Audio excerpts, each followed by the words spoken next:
this tip of the week, we are going to be looking at sensing versus intuition.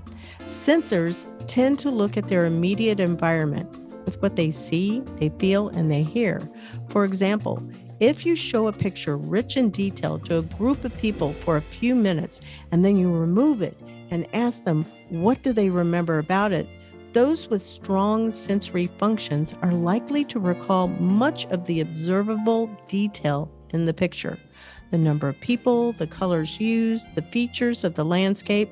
Sensors are more likely to notice details and to then form a bigger picture with it, whereas intuitives are more inclined to focus on possibilities and what might be, and to build off of that previous example with the detailed picture and asking them what they remember about it.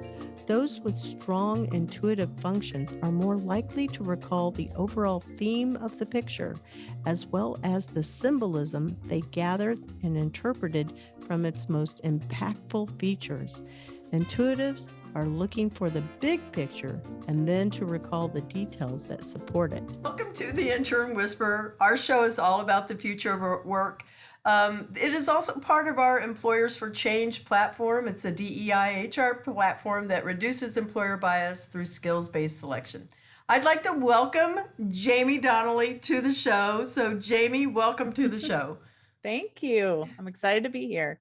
Oh, I am so excited. I remember when I met you, it was back, I think that was January, when we were at the Future of Education Technology Conference. Yes, FETC. Oh my goodness. You're going to go to it next year, right? I have been going for every year I could. I guess my first year I went and I was like, I'm never missing this. And I haven't. I've went to every FETC possible. It's one of my favorite events to go to every year. It is my favorite now. It was the first time I actually had ever heard of the organization. And when I walked in, I went, I'm with my people. This is awesome. So I really enjoyed it. Yeah, you can't beat Orlando in January.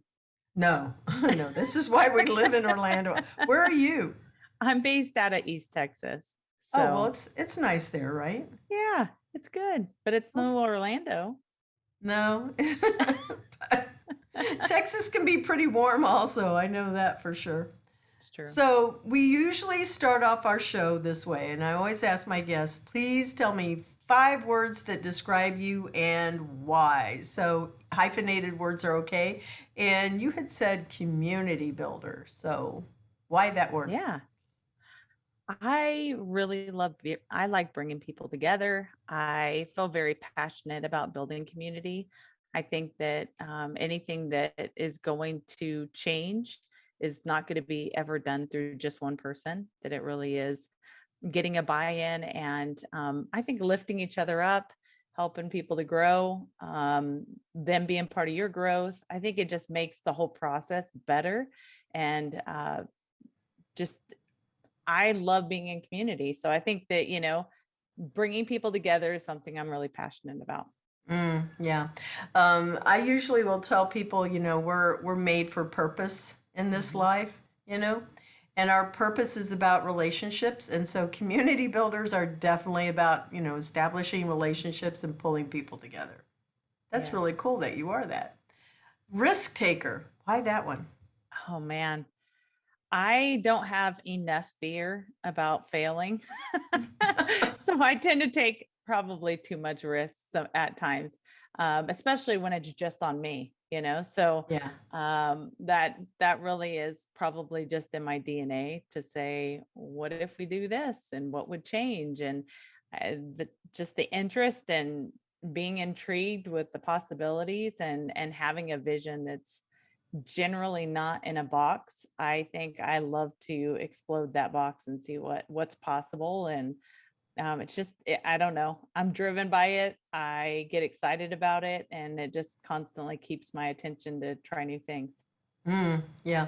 And I think that if we tap into that inner child of us, those 2 and 3-year-olds, they're kind of fearless, so they'll jump off of something and go, what are you doing? So I think that that's really good that you are in touch with that side of yourself.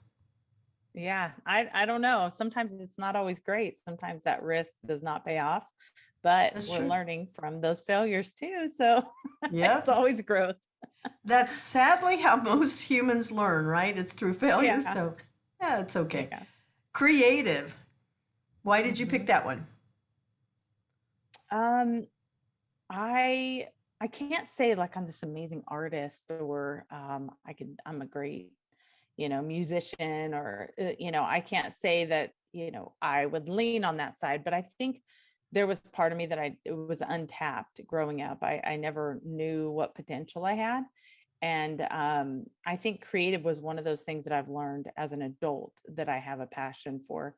Um, and so I think being creative means that I guess a lot of what we've already talked about, just seeing possibilities and things that maybe other people might not see, or um, coming up with solutions. I mean, I taught math, so problem solving I think is also just something intrinsic to to me.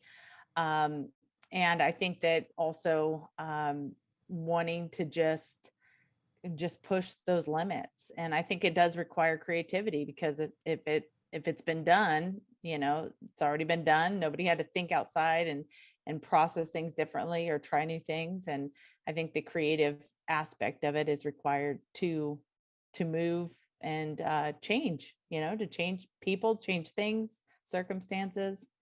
So Well, I found interesting is that your fourth word was practical. And I went, how do you go from risk taker to practical? yeah. Because that was an interesting choice. So why? Because You it's know, cool. it's something, especially in our topic today with AR and VR, that I am extremely passionate about. And that is not just jumping in head first, but really having goals. And for any of this technology to make any kind of impact, it has to have a purpose. There has to be a way that we approach this that actually benefits people instead of just, wow, this is exciting, that gets really old. And the practical side of me of saying, I'm always looking at like, will teachers use this? Will the mass use this? Is this going to offer benefit to our classrooms, or is this just for fun?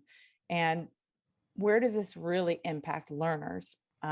Is this driving them to understand the concept deeper? Is this giving them opportunity to express themselves differently? All of those things that I think are really important, because otherwise it's just for fun. And AR and VR, my passion there really comes from education. I want to see this impact our learners. So while it's fun and or in entertainment, and gaming, I like it. It's fun, but I'm not passionate about it. I'm passionate about it when it comes to education and how it's going to change the way we learn in the future. Yeah, I believe it should be something that accelerates that learning for Mhm. all of us, but we're going to hold that for a little bit later. Your last word that you gave me is educator. Well, you've been pulling that thread through everything that you've been talking about.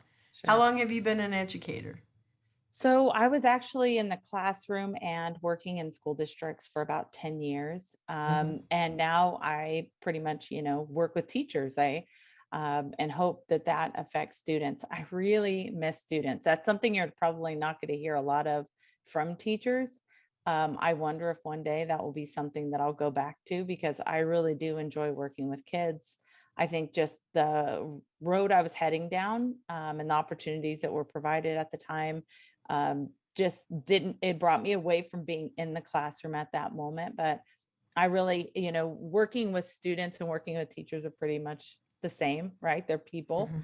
and they want to know that you believe in them and that you're going Mm. to be with them through the whole process, and you're going to be there when it's hard. You're going to be there to celebrate when they are successful.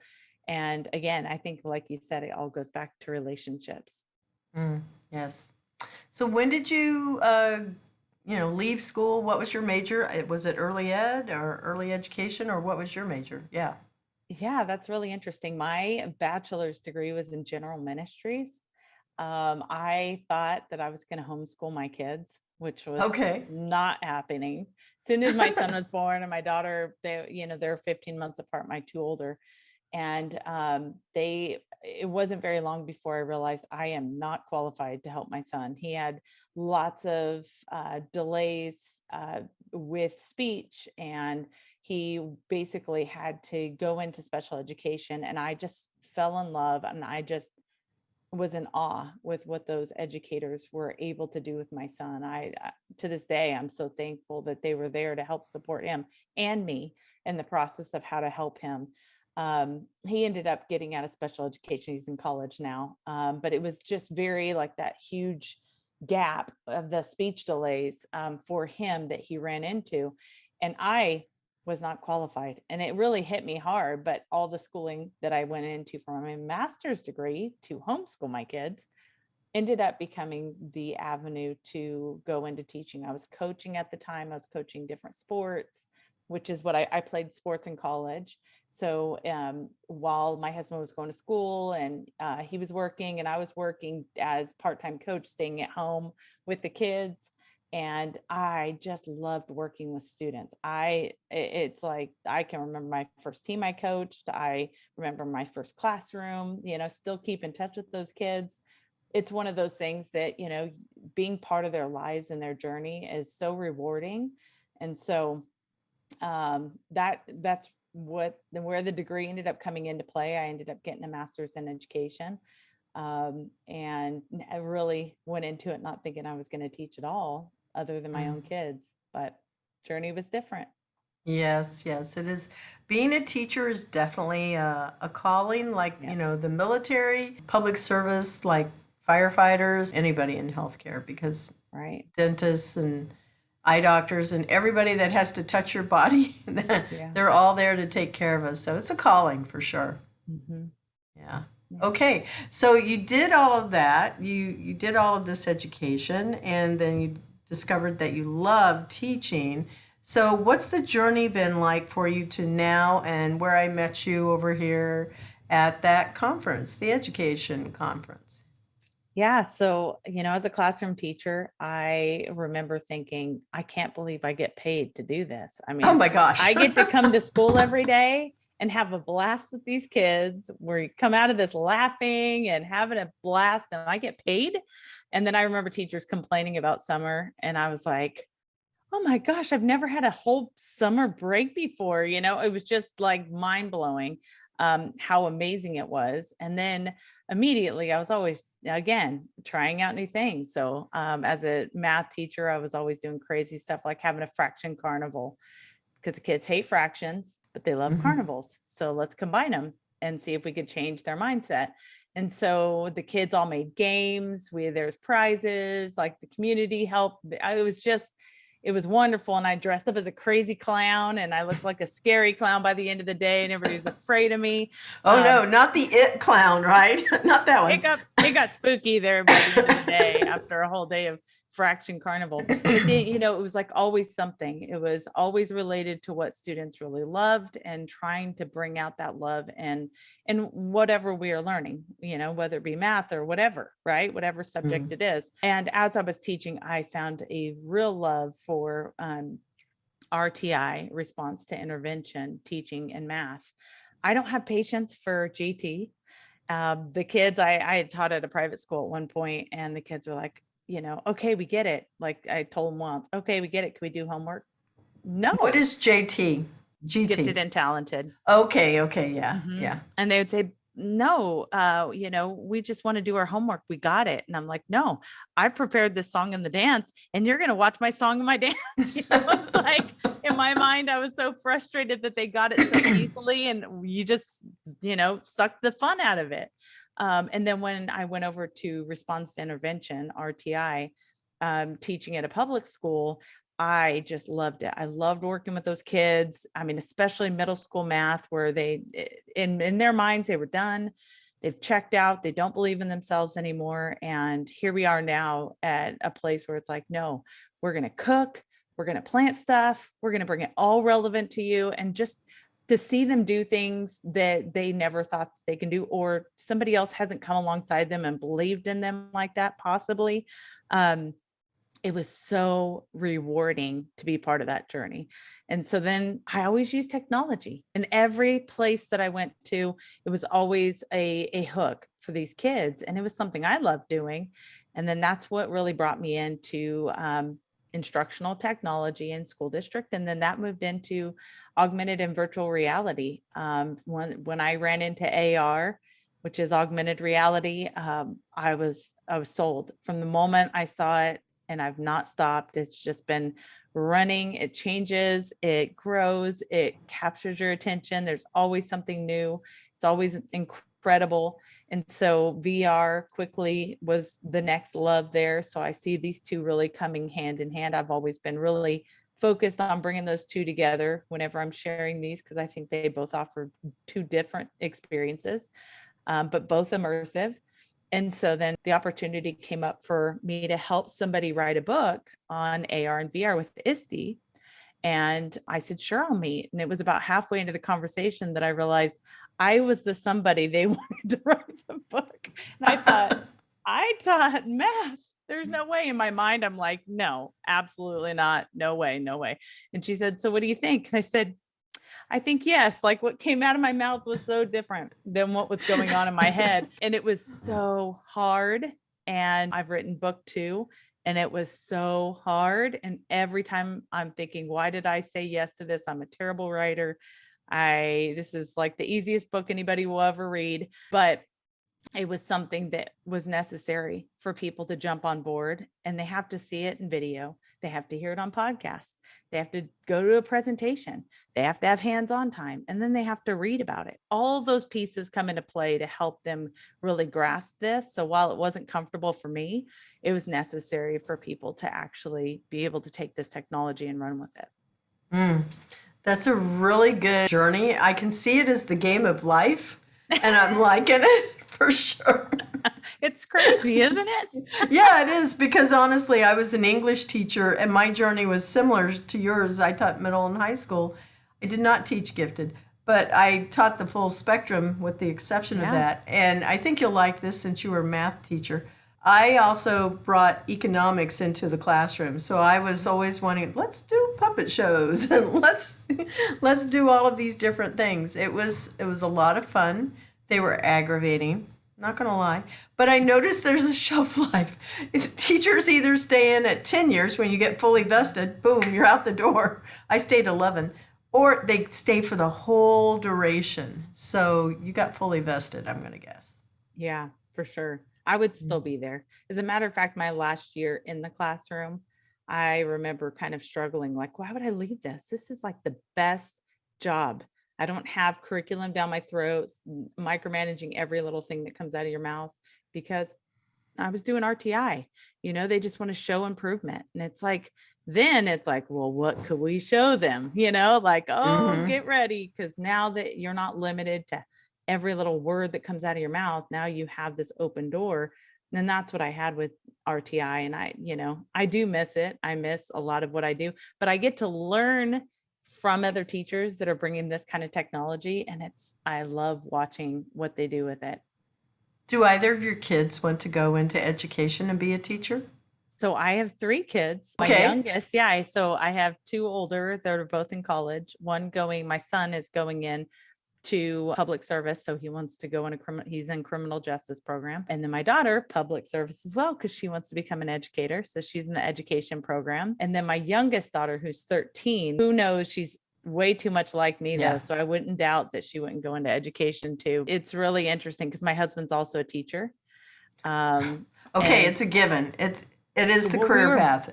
Well, we were both the first to go to college in our families. So we were really the outliers in that, which is why I think we have put such a strong emphasis in having our kids, have all the opportunities opened up for them, and, things not being shut. They'll do super good. I am quite sure of that. So we've been talking a little bit about, you wrote a book.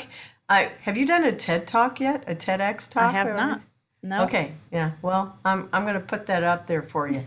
I think you're going to be doing that one too, to go along with all of your accolades. But you have this love of virtual reality, augmented reality. How about if you define what those terms are for our listeners? I've had other guests on, but honestly, I don't know if people go back and listen to the other episodes. So I think it's a good reminder. It sounds like, what is that? Yeah, that's a good call. Augmented reality, referred to as AR, is seeing something digital in your real world. So in your space, people will often connect the dots with like Snapchat filters, or a lot of filters on our social media like Instagram have the augmented reality layered, as well as Pokemon Go. Augmented reality in your space, being able to interact and see your real world and interact in your real world, but this digital layer is there, giving the illusion that it has appeared to your space.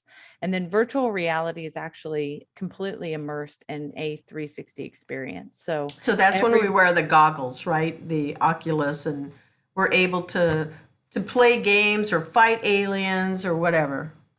yeah, it could be. Absolutely. I like to refer to VR as well as on mobile devices, on tablets, and looking around and still looking in that 360 space. And I think that's where the practical comes back around, because a lot of people think they have to go out and buy a headset to do virtual reality, when in fact, there's a lot of virtual reality components we can even do on our computer. It's not as immersive. It doesn't have the same kind of reaction, but it's certainly looking at a 360 experience that gives us an awareness and an illusion that we have transported to a new place. That's certainly why people love movies, because going to the big screen and seeing some of the sci-fi movies and the way that they can do the art, I'm going to go back to The Matrix. And even though I saw the latest one that came out this year, I went, that is really cool how they do those special effects. And, Keanu Reeves is falling backwards. The bullets are flying over his head and everything. But yet they could even make it feel like it was super real. Mm-hmm. Yeah. And I think that's the goal. Sometimes it's so real, people get sick, people get scared. I have a friend who created a virtual reality experience to be able to support people that need to get trained on bears in Alaska. They need to be able to know how to use bear spray. So he created a simulation that adapted to the user. And he said it never fails every person that ever got in there, even though they'd all been trained on how to use bear spray. He goes, you put them in VR, and then you ask them to actually have a bear coming after them. He goes, it never fails. Everybody dies. Either they shrivel down, either they scream and, pull back, or they literally run away and the headset goes flying off. So I think that your brain, while you may know it in your head, you still react. If you have somebody come up close to you in VR or something come too close, we all respond with stepping back, So it is very interesting how your fight body or flight. Right. And I think that's a piece of how we can learn. We can take what may be a scary experience in VR and understand that our brains are receiving that information differently. And that's an opportunity for us to make that more immersive for our learners. Yeah. I know that there's something that's in Florida. You'll have to come back for it. It's right between Thanksgiving and the first week of December. It's called ITSEC. And it's IITSEC, and it's the biggest training and simulation and 3D environment you can ever be in. It is a whole room that is predominantly, they send things out there for the defense industry, but we now have healthcare there. We have education. There's different types of games, serious games too, for, they're all about training and learning. But simulated helicopter flying, simulated weightlessness, and they have it all set up so you can really try it. It is the biggest thing. I'm going to give you another one that I'll send it to you so you can sign up and come to it, because you will totally geek out at it, because it's not all just in education. You get to see it in a different application with different industries. Yeah. And that's important. If we can't see this translate into the industries our students are going into, again, going back to the practical, why is that relevant to them? It could be that the content they're learning oftentimes, and I taught math and they were like, I just don't know why I need to learn this. This is not going to be something I'm going to use in life. I'm like, well, you're going to be broke, because if you don't learn math, you're in trouble. That you will use math every single day. But it's one of those things that students have to see the relevance. And I think for them to see that this technology that I'm using in our classroom today will translate to the future career that you need. That's another huge emphasis for teachers to embrace this. It's not about us, it's about them. Yeah, exactly. I remember you saying at the beginning that you were bringing math and they were going to cook and they were going to be gardening. And that is true. I mean, we always use measurements. The The thing that I do not know how to do is to convert from our imperial system into the metric system. And I would hope that in education, I'm sure they don't do this yet, teach both of those, because it's kind of like being bilingual, honestly. If I could do that, I would not need the app that would help me show me how to do that. Yeah, I agree. I think very little in the metric system, more so just converting within the metric system. So, but I agree that they should be learning both, but certainly an emphasis here in the States is going to be not on the metric system. Yeah. My brother is a helicopter pilot for the Army, and he's as high up as you can go in the military. And I remember when I went to visit him at Fort Rucker, he was teaching how to fly, and I went into the simulator. And honest to goodness, I felt like I was flying, and yet it really wasn't leaving the ground. But the whole ability to feel that I was in that space was very real, very real. Yeah. I just watched something recently on my Oculus Quest, speaking of headsets, on 9/11. And Oh it my was gosh. probably one of the best uses. And it was simple because it was just the 360. You weren't walking in and out of anything. There was no interactions. You were literally just hearing the story of this lady, the last person found from ground zero. And you got to hear this unbelievable story. And the whole time they're bringing you in and out. What does New York look like today? What did it look like then? And it is phenomenal. I mean, she did such a great job at telling her story, but to also see what was going on. The response we have is so different than just watching it on a screen. I'd seen a lot of, all of us have, right? Many of us were there in that moment when this was all happening. We were watching the news nonstop, but to go into a VR experience like that and to hear this story, it was unbelievable. I cried, I laughed. I made my youngest daughter watch it, my 13-year-old. When my oldest daughter, who is now in college, I was pregnant with her when 9/11 hit. So to have my 13-year-old, she's like, Mom, like it's to them, it's like, oh, it's unrelatable. And then you give them an experience like this. You're not asking them to just watch a video. You're making her the center of that story. It just puts things in a completely different perspective. She had so many questions afterwards. She wanted to talk about it. She wanted to, what about this person's story? How many people were there? And she had actually been to New York. She got to see what they have done to New York since. But for her to then see this story and then have all these questions, it really just brought up. It's just one example of how VR, the storytelling aspect or the informational aspect, how the history that you could reenact, right? That was like Night in the Museum, honestly. It'd be like something like that. But that is really overwhelming. I think that there would be places where if we could feel that, and honestly, if you could smell it too, I know that there's a lot of technology out there, smellorama, so we can actually like smell the smoke, because in my head when you're describing it, what I'm seeing is, the buildings coming down, the smoke, the fog, the ash that's flying all over, there's people screaming, so much, and it has to sound like chaos. And it would be overwhelming, I think. And then I go, but what if I was able to see that at like the Nazi camps? Would that not stop, I would think, most people in their tracks saying, no, this will never happen again? There will be some people that sadly, they don't see it that way because of whatever reasons. Right.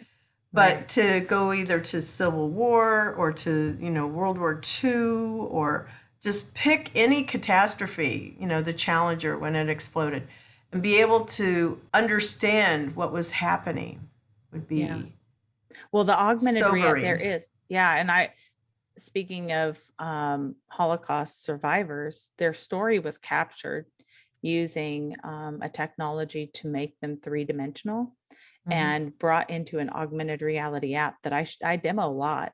I want people to be aware what's appropriate in this when you hear these stories, but you literally place the Holocaust survivor in your living room or in your classroom or wherever you're at, and everything around you changes. So while you're hearing their story and they're sitting there with you, all of a sudden, as they're describing the story, your space converts into a snowy land, or your space all of a sudden shows up as buildings that are being torn apart by people that are hungry or cold and need to use your wood from your house to burn something to survive. Hearing these stories and seeing these stories, they're very hard to watch, but they're very important to watch too. So, but these are the technologies that bring the stories to life in a way that really isn't possible without it. Yeah, I can just see Anne Frank's diary becoming like that. So relatable. So relatable. Yeah. She Well, has something on VR too, where you can go really. into the house and you go and walk around, you hear her story, you see her writings, you see the stories about the people in the house, and you're literally navigating inside the house itself. In the real house in Germany. In the reenacted house in VR. So yes. Okay. Okay. Wow, that is something. There's this one guy, now on a lighter note, there's this one guy I work out of Orlando Game Space, a big giant, co-working space filled with people that love VR, AR. You would be envious. If you come to, whenever you come to Orlando, let's connect again. I'll give you a tour. And I am the only woman that is a video and game production. I have a video and game production company.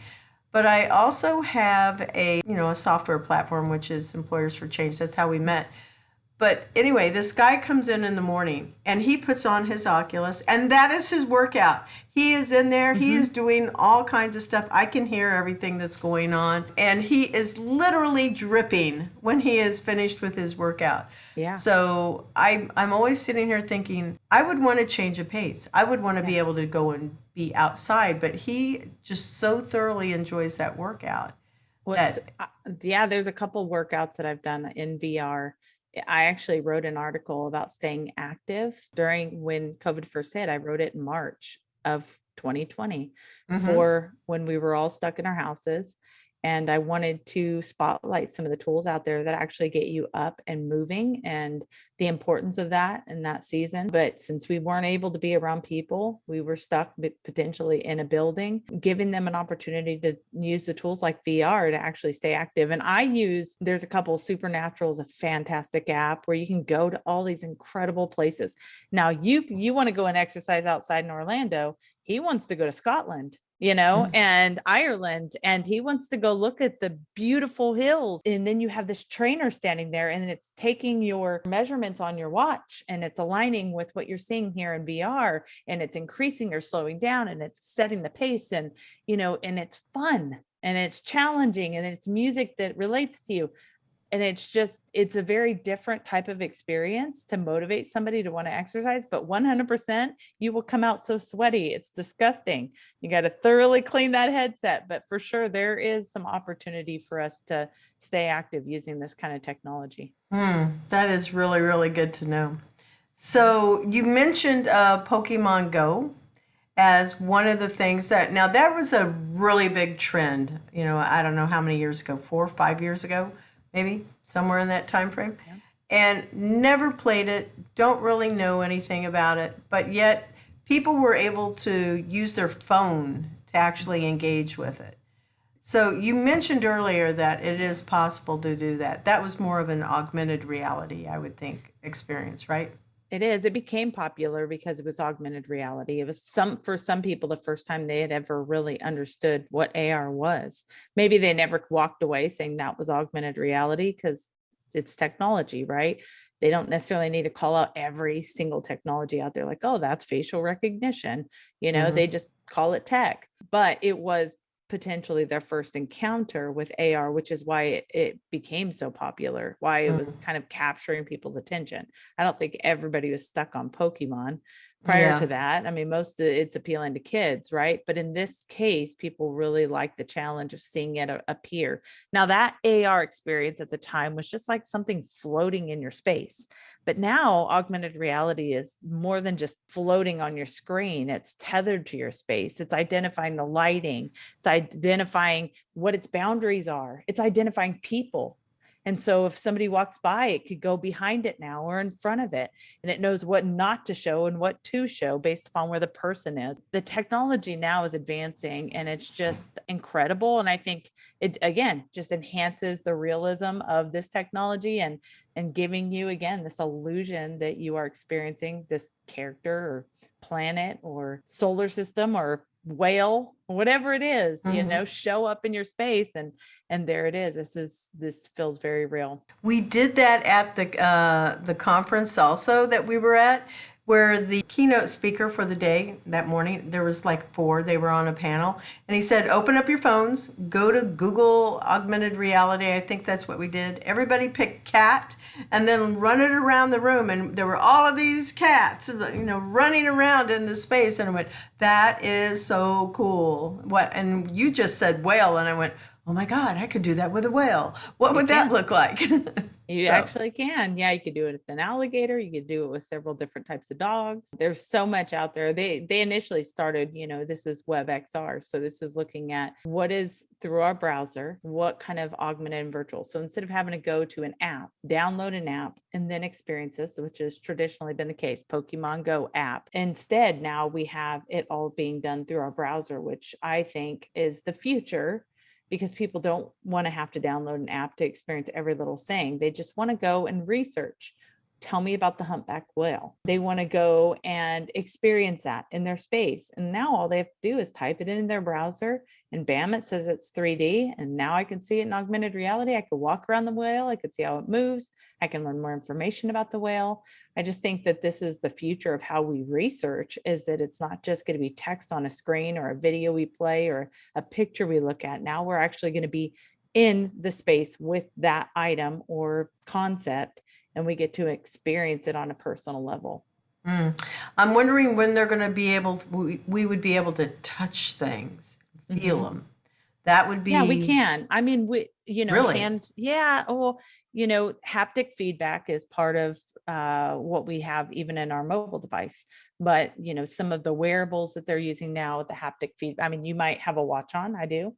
We have haptic feedback. So meaning, hey, it's time to turn left. I know in maps I've connected to your phone and you need to know. So it starts buzzing on my wrist to let me know, don't forget to turn left. Don't get caught up in your conversation, focus, or hey, keep going. It's time to get up and move.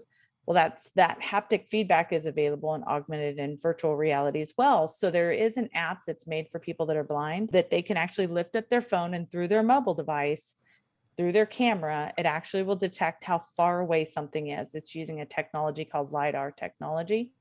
And so it's detecting how far away a wall is, or how far away a table is, or how far away a person is. And some of the apps actually tell you and talk you through, a person, Jamie, is 5 feet away, or it will actually guide you using haptic feedback so you don't walk into a wall. So somebody that's blind can actually use that technology to avoid a collision. In my phone, it starts buzzing to let me know, hey, you're too close. It buzzes faster the closer I am, and it even makes sound. So if I am not deaf, then it will allow me to hear it and feel it. It's just, the technology today is just incredible, because we need this for accessibility reasons, and using this kind of technology works with more than just the AR functionality of it. It's the livelihood of it, having the resources to live.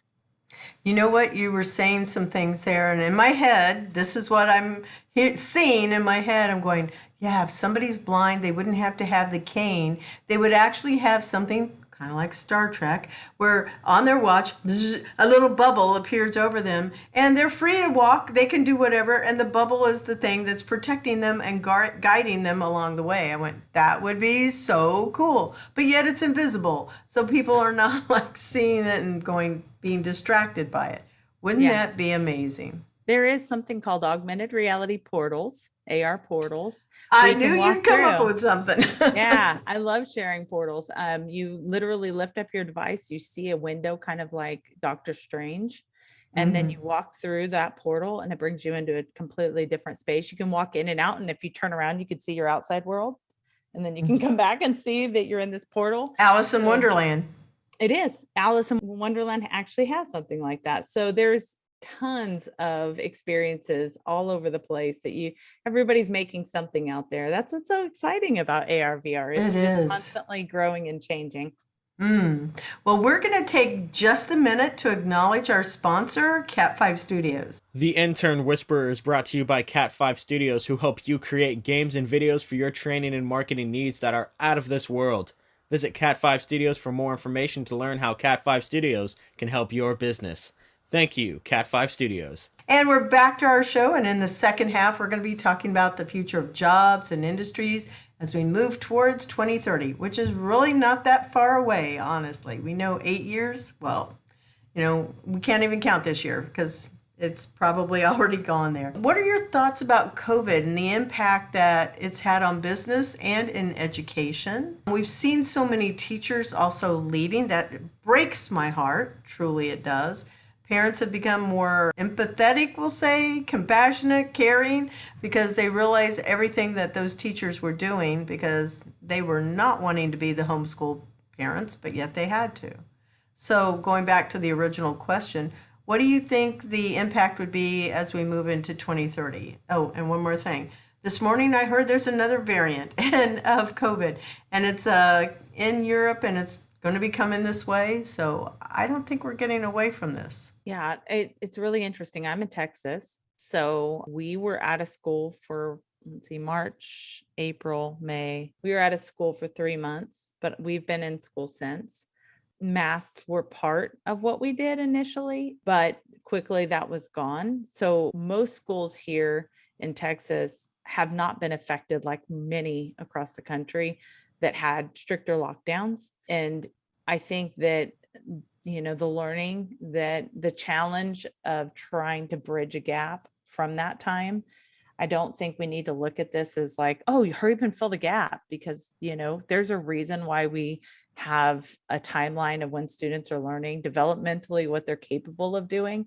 And I think trying to squish it all in is just not productive and not helpful. And it's just creating a disaster. But I do think that recognizing how we learn and how important it is for it to be more personalized is an important piece of what we learned from COVID, that not everybody learns the same. Some kids excelled in online learning. So most kids struggled. And I think that we all had to think outside the box. I have been a proponent of using, like we are, online connections, and have tried to share that with teachers for years, tried to share that with school districts for years. It was always my least attended sessions whenever I share on global connections, so using social media, understanding how to do video, those types of conversations, and the important skill set of that has always been like, one day we'll get there. We just have bigger fish to fry, which they did. But then when it came to that, I remember being so frustrated. Like, all of you discounted this. You didn't want to learn this. You resisted this. And here we are. If only you jumped on the bandwagon. But, you just got to realize people have a million things on their plate, educators too. And everybody's just trying to do the best they can with the time that they have. And I think that's just really where I needed to have a little bit more patience. And I know that our kids had to learn that patience. Our teachers had to learn that patience with us. They're administrators, and administrators had to learn that patience with teachers. I think giving everybody a break and not being so intense and just kind of taking a breath is probably the first step. I don't know what the future holds, but I do know that we're never going to be the same. I think this has opened up Pandora's box and some of the problems that we've had for a long time in education. I think on both sides, on one side, you have teachers that have been discounted, have not had support, have not, what we are asked as teachers to do for our students. That same is not being done for teachers. We're not caring for them. We're not supporting them. We're not celebrating with them. All of those things that we're missing in education, and we weren't paying them very little, right? So you have all these complicated factors of why so many teachers left. But I also think on the other side is that there's been a big window into what's happening in education, that parents are now, thankfully, stepping up to say, I want to be more actively involved in what my children are doing in schools. I know it has seen a lot of negative light on that too, but where do we find success for students? It's when parents are involved. So we need to do our part to invite more parents and community members to be a part of this education journey. And we also need to do our part to support and appreciate the educators that are out there serving. So I think it's a complicated issue that may not be resolved anytime soon. I think it's just, it's boiling over for sure this year. But I know for sure when it comes to immersive tech that these are the skills that are not stopping. COVID did not slow this down. If anything, it accelerated the need and the desire to have these types of tools because people were home and recognizing this new technology. There's been a higher demand. There's been sales like crazy because people want it more. And I think that again is why we need to be so interested in bringing our kids up to par and getting them the skill sets they need for this technology in their future. That is really, really true. I agree with so much of what you said. I think that there's this place where parents, that PTA thing, they think that that was like really contributing. But again, being involved with their children, that's definitely a plus, no matter how old they are. We should definitely see more compassion. I think that there's going to be a new onslaught of Teacher 5.0, I'll say, that's coming out of schools because they've gone through this and they can go, you know what? I think that, there's a way that we can adapt and make this, work for the education system. I don't think that they won't be afraid of technology. That's for sure. They embrace it because they come out of the womb knowing it. Anyway, I feel like it's going to be a different breed of teachers that are in the workplace for sure. Mm-hmm. So we've been spending a lot of time talking about augmented reality and virtual reality, but what do you think about robots and automations and the impact that is having on the world? Everything in our space that we live in or work in or wherever, if it's the same space, has all been advancing at the blink of an eye. Mm-hmm. And the ability for us as humans to keep up with it is just overwhelming. There's not a day that doesn't go by when I open up either an app or something new that a platform I use and go, oh, there's another update. I work at Identity Automation in their marketing mm-hmm. team. This is also somewhat foreign to me on the digital identity aspect of it. This is certainly the direction that is necessary for growth. So mm-hmm. the automated aspect of it, which, going back to the robots, I think there is a component that needs the automation. And then there's a component that needs the human. And I think that there's a fine balance.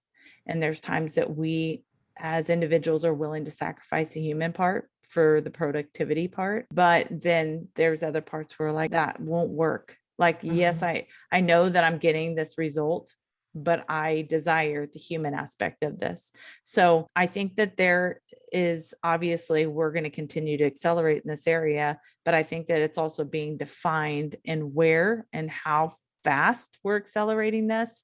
And I think society as a whole, for instance, we love social media, but social media is about being social, but there's a lot of automation involved, right? And when I feel like you're pushing ads or pushing content in front of me that I haven't selected because I fit into an algorithm, or I'm only seeing certain posts from certain people because they believe that's who I'm supposed to see it from, that rubs us wrong. Like we want the human factor. I want to be able to choose. I don't want automation to tell me this is what I've got to see. So I'm going to take you off of automation. I'm going to put this on manual. And yes, I'm going to see a lot more things maybe that I'm not interested in, but I get to run the show and I like the human factor of this.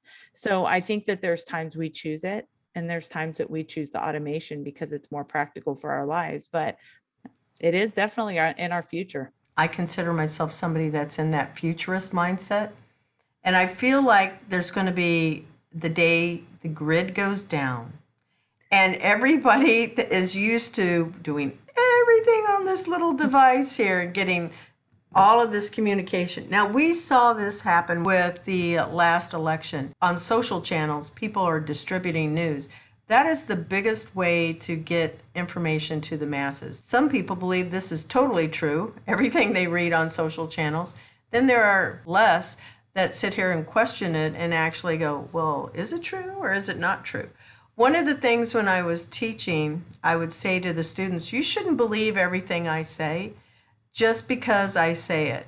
You should always be questioning anything I say if it doesn't sound like it's logical or it's good counsel. If you catch me and I've made a mistake, I would appreciate that you would correct me in a respectful way, just so that we could make sure that, you know, we are fact checking ourselves even, because many people come out and they'll make a statement, oh, this is true, blah, blah, blah, or, you know, I heard this, and it's nowhere near the truth. It's nowhere near any of these things.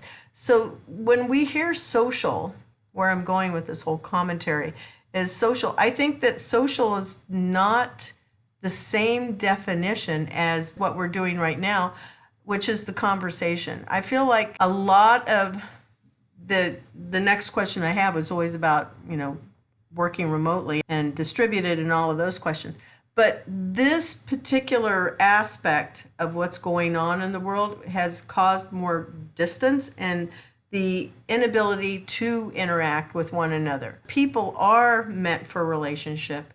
They're figuring out how to navigate these new constrictions. I'm definitely a futurist, but I'm also a little bit of a person that believes conspiracy theory. So I'm going, was it planned? Was it? Because hasn't COVID, I've heard it's always been around us all these years. And then all of a sudden it became this big thing. Not saying that the other years weren't, not saying that it wasn't real, but I sat there and went, was this something that was orchestrated by the bigger, whoever it is, the person, people that are in charge of all communication and helping us believe what's real? Now I'm going into the matrix, not where I meant to go with our show at all. I don't know. Offline, we'll have this as a separate conversation maybe if you're in that same field as myself. Going back over here, robots. I have seen robots in Kissimmee. They actually deliver your food at a restaurant. And then one of my interns that was in California, she was talking about State Park. A robot comes over and says, here's a menu. Please place your order. Beep, beep, beep. Just a minute. Goes and gets it, brings it back. Food is delivered. So have you seen robots in Texas that are serving or doing any type of work around there? I haven't seen that yet. I've seen videos, but I haven't witnessed it myself. I think that we're all headed toward, again, you know, do I need the human factor? Do I actually need a physical person to walk over and hand me food? I don't think so. I don't think we need that human factor. However, if something's wrong with my food, I surely need a human to come over and let me describe what's wrong with my food so that they can go back and fix it. This steak is seriously undercooked. I asked for medium or whatever it is, right? So I think But that it could be the robot is fixing your food in the kitchen because there may not be a cook. And I was thinking of that very same thing because I went into the grocery stores and I think about the supply chain and all of these things. I go, how much of this could be automated? And if we automate these things and put robots in place, how much of it are we taking jobs away from other people that may not be meant for being a teacher or being a graphic designer or a programmer? Not everybody is meant for that. Some people love getting their hands into something and doing things that way. And it may not be fixing robots. Mm-hmm. They may actually love serving people and bringing them their food. And I'm going, but should we? Just because we can do that, should we? It's like an ethical dilemma. You know? I think that we all have, if we get stuck in the momentum of, well, we need to keep this open because it's going to supply a job to somebody, we're all going to be in trouble. We are going to be the blockbusters, right? And what we need to do is we need to think about if there's a more effective way. I need to broaden my skill set. I need to be open and ready to learn new things. And maybe I'm the one that works on that robot that is bringing that food.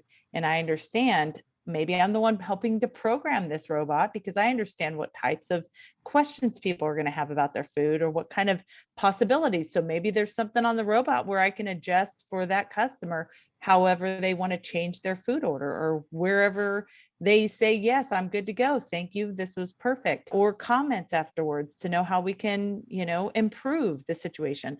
So while we can say, but wait, that person has to carry that and bring that over, I just think we need to all be open to always learning. And the moment we stop learning is the moment, we all should be thinking we are in trouble because there's always going to be somebody or something that can come over and do what we're doing. And we also need to continue to sharpen our minds and our skill set to become better than we were yesterday. Every company is going to make an investment into something that's going to save money. So if anytime you're dealing with a profit, that's always going to override the ethical aspect as long as it's not illegal. I think that how a company is going to perceive that is always going to be driven by what we're going to have in the field, right? So the user isn't the one that's going to say, but wait, you're taking away these jobs. At the end, the companies are going to make a decision that's going to help them make the most profit.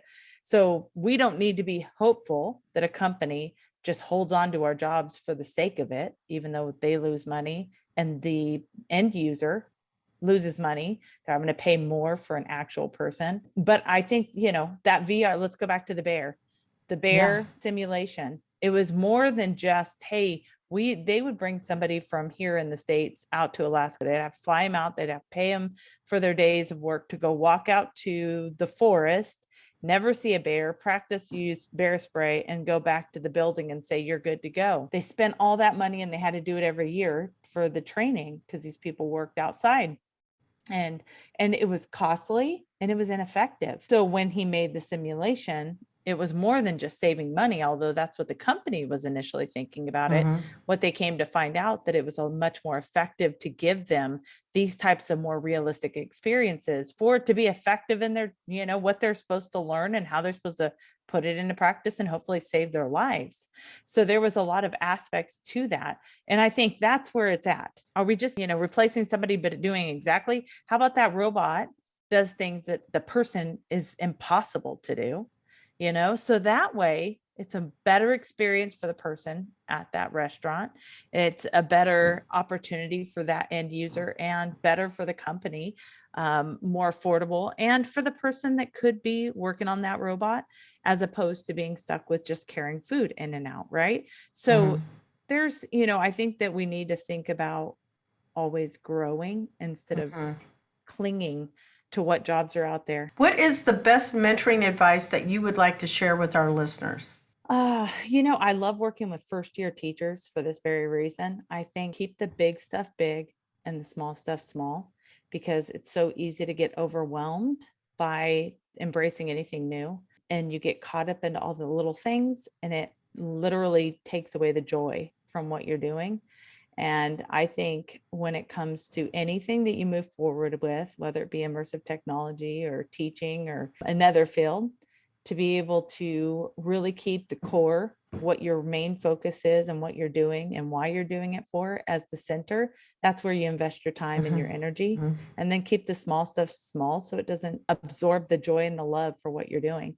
Oh, that's solid advice for anybody that's not even a teacher. That's like, chicken soup for the soul. There we go. How can our listeners contact you? Do you want it on website? We usually provide everybody's LinkedIn, but how would you like people to contact you?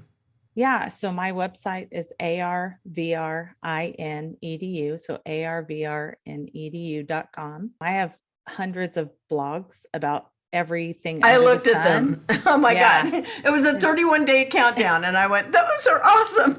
Just happened last month, but I do it every March. I also do an event every December. There's so much content, so many things that you can bring back. I have 2 books out there that I wrote that are really just for that educator, sparking the joy, the love, the passion of using this technology. But I'm also very active on Twitter at Jaime Donally. I'm semi-active on LinkedIn. Definitely Twitter is my main social platform that I get onto and connect with people. But if you have any questions, I love hearing stories. I love hearing how they're applying this or brainstorming ideas of using this kind of technology in education. So I love connecting with people, and I hope that they'll reach out. Jaime, this was delightful. Thank you. I hope I didn't throw you off, with any of my questions that came up kind of random. You got insight as to how I think also. So anyway. I'm there with you. I'm like the game of life too, right? So oh my God. Anyway, I look forward to following what you've got out there on LinkedIn and on Twitter. LinkedIn is my jam, but I used to be a big Twitter geek, but I went back over to LinkedIn and now I'm picking up Twitter again and going, it's all good. LinkedIn's so refreshing. I feel like in the past couple of years, I've really enjoyed going back to that platform and just Mhm. connecting and learning. And it doesn't feel like it's filled up with I don't want to read the political stuff. I just want to get to the core of what I want to learn. And some Yeah. people only go for the political stuff. So for them, that's what they're driven for. Whereas for me, I want to connect with people and I want to learn in education. So I get absorbed into that in Twitter, but LinkedIn's really good about kind of keeping it a little bit more focused. You have a great evening, and this show is going to be airing in like 4 weeks. Thank you so much. I appreciate it. Likewise. You take care. Have a good Bye-bye. Bye. Thank you to our sponsor, Cat5 Studios. Thank you to our production team and video interns, Christian Flowers and Daniel Conti. Music is by Sophie Lloyd, and our sound engineer is Eric Peterson. Please visit Employers for Change at www.e4c.tech to learn how you can create real diversity and inclusive culture while upskilling your people for the future of work. Thank you for listening to the Intern Whisperer, and follow us on your favorite podcast channels.